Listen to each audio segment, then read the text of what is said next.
Hi, my name is Viviana Purpura, and today I'll be talking about the 2025 protests in Indonesia. In August 2025, 21-year-old Afan Kurniawan, a food delivery driver, was crushed by a police vehicle during a protest in Jakarta. His death sparked nationwide outrage, and protests broke out across Java, Sumatra, Sulawesi, and Kalimantan. Over 3,000 people were arrested in more than 50 cities, but his death was not the root cause of the issue, it was the breaking point. Indonesians had been frustrated for months over government corruption, economic inequality, and a government that seemed to care more about themselves than its people. The reason people were so angry with the government is because while the average Indonesian earns just $790 per month, the Indonesian House of Representatives proposed a housing allowance of $3,000 per month for themselves. That's nearly 4 times what ordinary citizens make. They've also been taking money out of the government budget to fund new programs. President Prabowo cut $18 billion from education, healthcare, and public works to fund his new free school meal plan. As one housewife named Ramawati told Al Jazeera, politicians care about us only during elections. When they get elected, they forget about us. Food delivery drivers like Afan became symbols of Indonesia's gig economy: low pay, no security, and no future. The government responded with force. Over 3,000 people were detained. Police used tear gas, beatings, and mass arrests to silence protesters. The Human Rights Watch documented violations of free speech and peaceful assembly.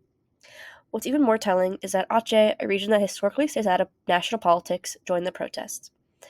The government's violent crackdown showed that it would rather suppress people than address the real issues driving them to protest.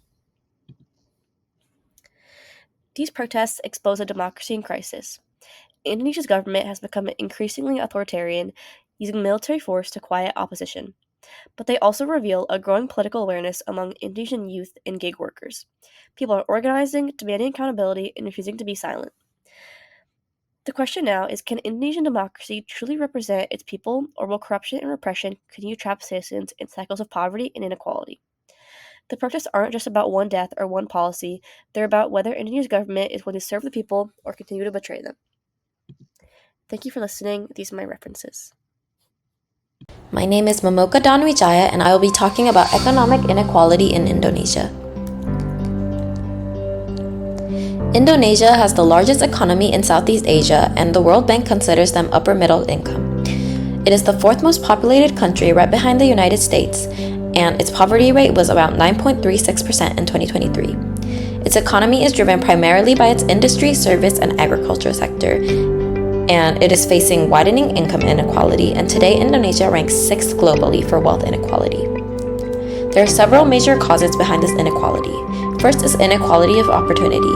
Many Indonesians lack access to quality education and basic resources, which limits their ability to improve living conditions.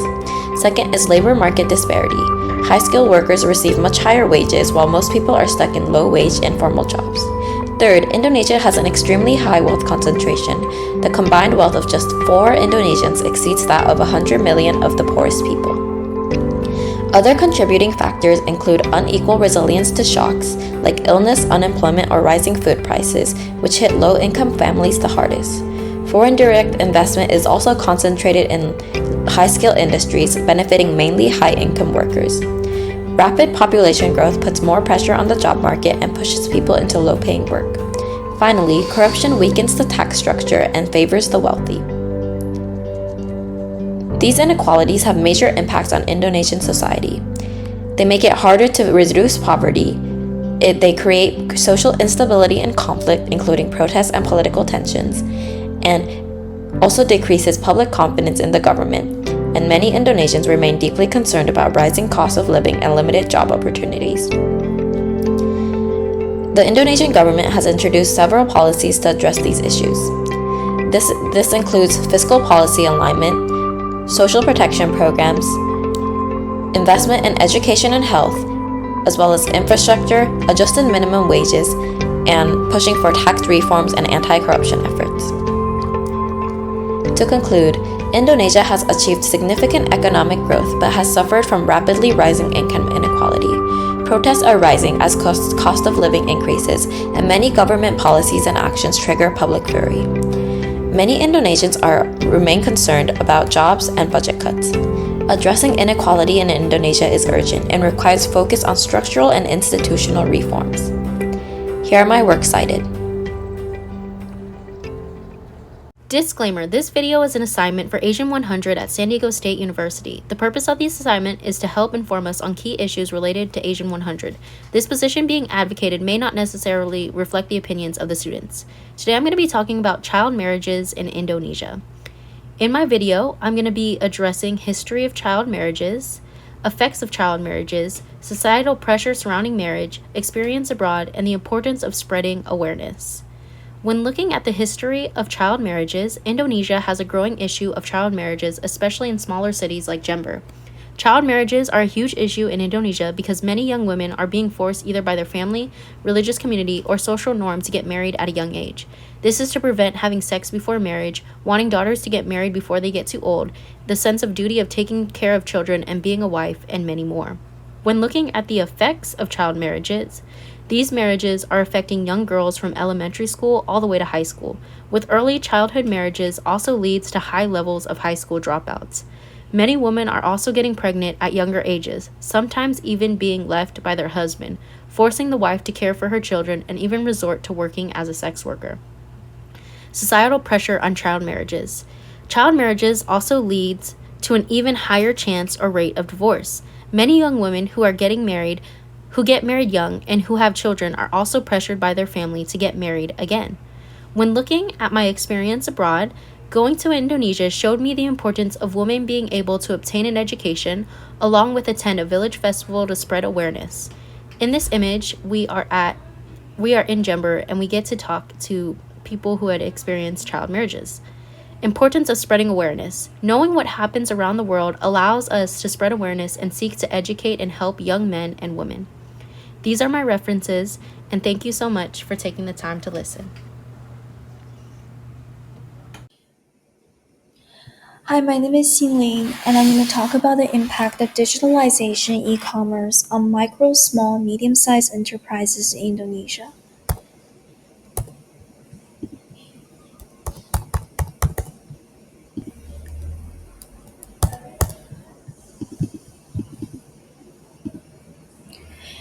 E-commerce helped small businesses survive during COVID. 80% of digital merchants kept their businesses open in 2020 when the pandemic first hit.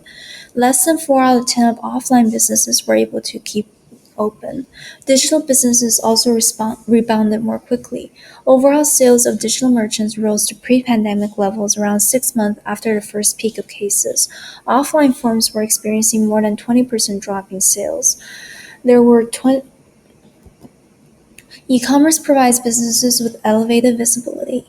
E-commerce allows MSMEs to transcend geographical limitations and reach a wider audience. Social media allows businesses opportunities to have more direct interactions with customers. E-commerce allows businesses to engage customers online, build strong online brand awareness. Increased adoption of digital platforms by MSMEs has not only widened their market reach but also enhanced competitiveness locally and globally. E-commerce helps businesses reduce costs and increase profit. Digital marketing is much more cost-effective than traditional marketing because businesses are able to build a brand without significant starting capital. Digitalization also helps businesses be available 24/7 and reach a broader audience. Digital transactions management systems save costs and streamline operations. E-commerce and digitalization transform small businesses. Iburani is a skilled batik artisan residing in Solo, Central Java. Before switching to an online business, she could only sell local markets and through word of mouth. By joining a leading e-commerce platform, the platform helped show and distribute her products nationwide.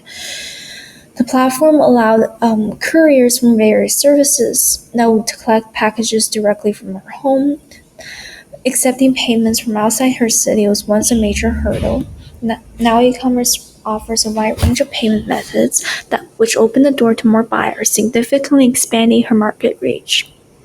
E-commerce platforms also provide detailed sales data and store performance analytics, helping her understand market trends and optimize her online sales strategies.